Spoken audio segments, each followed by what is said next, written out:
Hello guys, Frankie Day here. Okay guys, for this gorgeous Friday afternoon, I have for you is video number 2 of my Airfix B29 Super Fortress 1/72 scale. Okay guys, I've been on this thing probably pretty much last evening and a couple days ago, here and there, petering here and there on it. So I made some leeway, set this video. I'm going to go ahead and button up the fuselage and get all the subassemblies together, get them sanded down and primed, and start assembling and prime again, and ready for the finish. I should have this thing done next week. And so thus far this is going together very, very well. I want to tell you something, fellas. I mean to tell you, this is the second time I built this kit since it came out back in 1965. I bought 2 of them. I built one of these before, and this is the other kit that I got that I had in stash all those years. And I'm going to tell you guys, I think this kit has more parts in it than any other kit Airfix has ever produced, that I believe. And also, Short Sterling's got a lot of parts too, but not as much as this B29. I guess Airfix more or less went to Boeing Aircraft Cup during its the phase of being designed. They got a lot of information and detail from us. That explains why it's pretty accurate in a lot of ways, is because they got the actual blueprints from them and everything, and comes out very well. No cigar compared to the B29 by Monogram, the 148 scale and Minicraft one that they have. But the kit comes with 7 crew figures minus 4. They didn't install a flight engineer's console, and also they didn't have a navigator or no radio operator. They had none of those guys. Didn't come with the kit because they just didn't go through designing the rest of the goodies for the fuselage to accommodate the engineers and the rest of the other 2 figures. But they all been painted in khaki uniforms, all hands of flesh, because pressurized fuselage. The B29 Superport was one hell of a bomber before its day, fellas. It came out back in 1942 in a design, but actually in the service is about to the fall of 1943.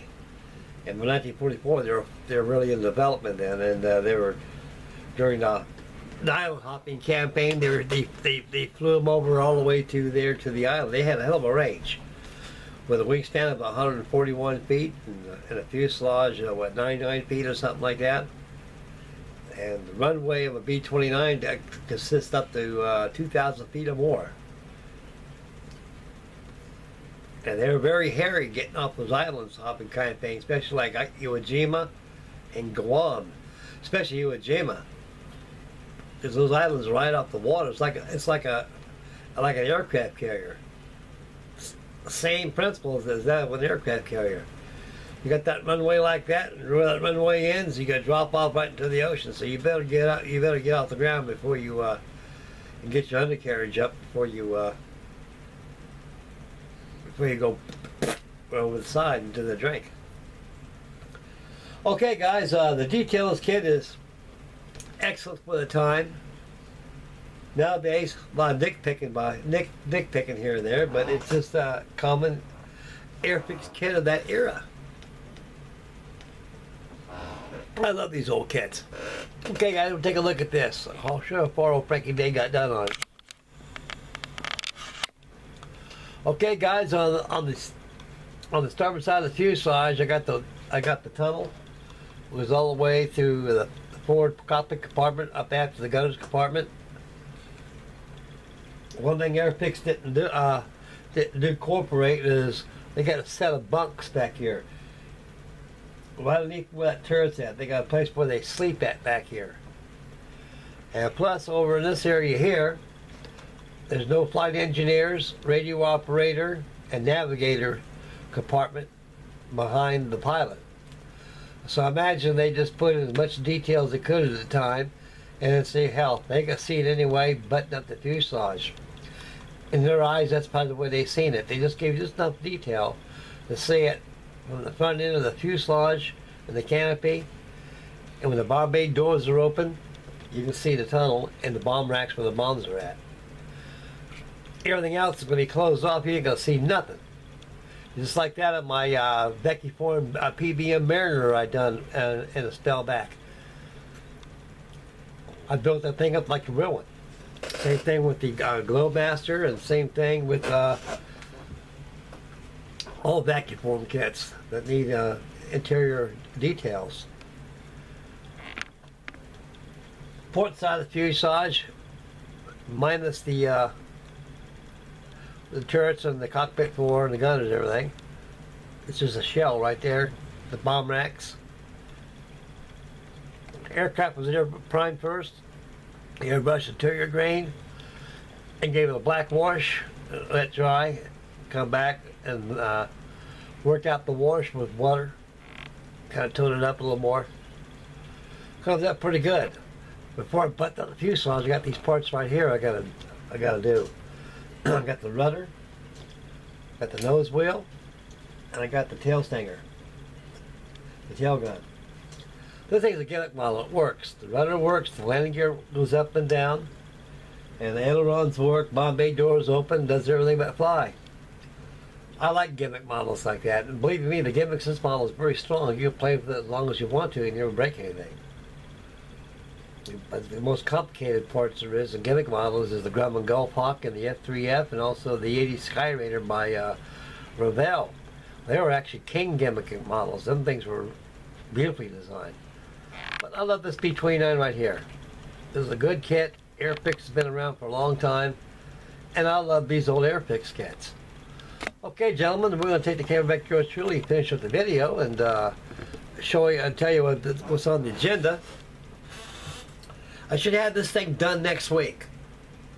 After I button up the fuselage today, when I get off work this evening, I'm going to hop on the Vulcan. I'm going to finish up sanding the fuselage section. Get that all done, I'm going to prime it. After it's primed real well, I'm going to go ahead and join the wings, add the filler, prime same, and fill. And lastly, I'll put the tail cone on, undercarriage, and blue steel missile. The Vulcan will go together real quick. There's not many parts to that kit. It's just one big colossal airplane. And they're beautiful at that. And so next week I'm going to start posting some pictures on the tippy. I'm going to start getting hot on the tippy. I'm going to get all the guns on there. I'm going to get it ready for the close up the fuselage. I'll make a video at that point and post some pictures on the Facebook.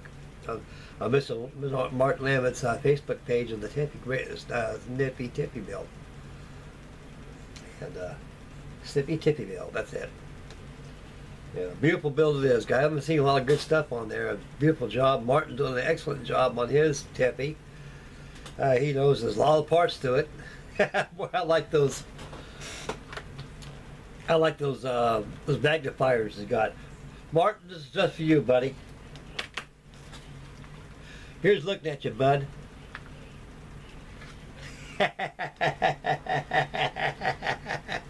I do too look like that.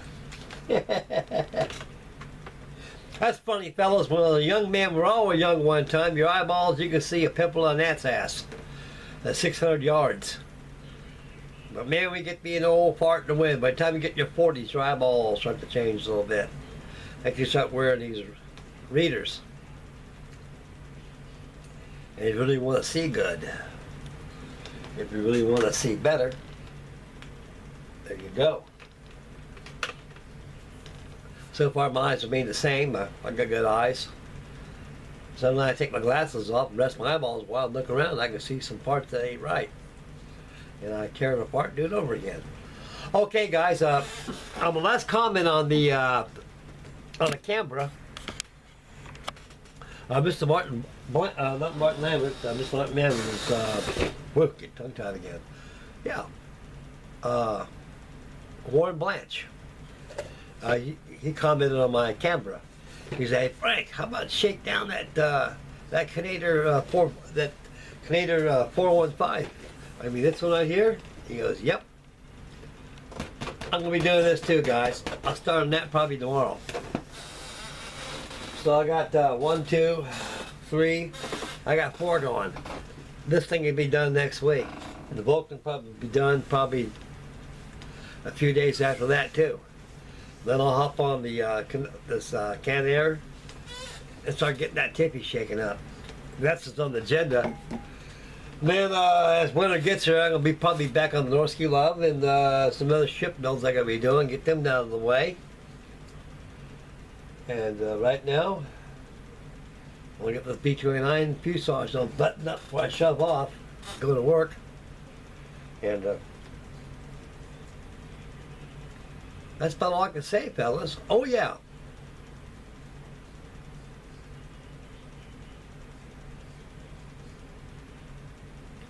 I think tomorrow night I'll have another hangout without the chat board, and I'll probably take care of my models a little bit, talk to you guys a little bit, have a little show going on. The Frankie Day show will start tomorrow night, probably around midnight or 12:30 or 1 o'clock in the morning. And that's the time I get off work, and believe you me, I don't feel like hitting the part sack when I get off work. I'm all pumped up and primed and ready to go. So all you late nighter guys don't have to work for Sunday morning. Stick around for the Frankie Day show. Coming your way at your neighborhood nearest you. And I'll bring my guitar and strike up a jolly tune for you guys. I know you guys don't like that. And talk models, talk shop, stories of the past. Pure entertainment. Like William Shakespeare says, the world's a stage. And that'll be it. That's all I can think about, fellas. So this is the conclusion of video number 2 on my Airfix 1/72 scale B29 Super Fortress. So stay tuned for the Frankie Day show tomorrow night. And I should have some more videos coming up one day next week. And the final reveal for the B29. This is it for the end of the line for me. And it's in the line for the B29. And you guys take the rest of the day off. Love you guys and enjoy today. Please subscribe. Make Mama happy always. And I'm glad my mama's home and I love her. And I love you guys too. So this is Frankie Day signing off. I'm out of here. We'll catch you guys on the Frankie Day show for tomorrow evening. So stay tuned for that, guys. Bye, gentlemen.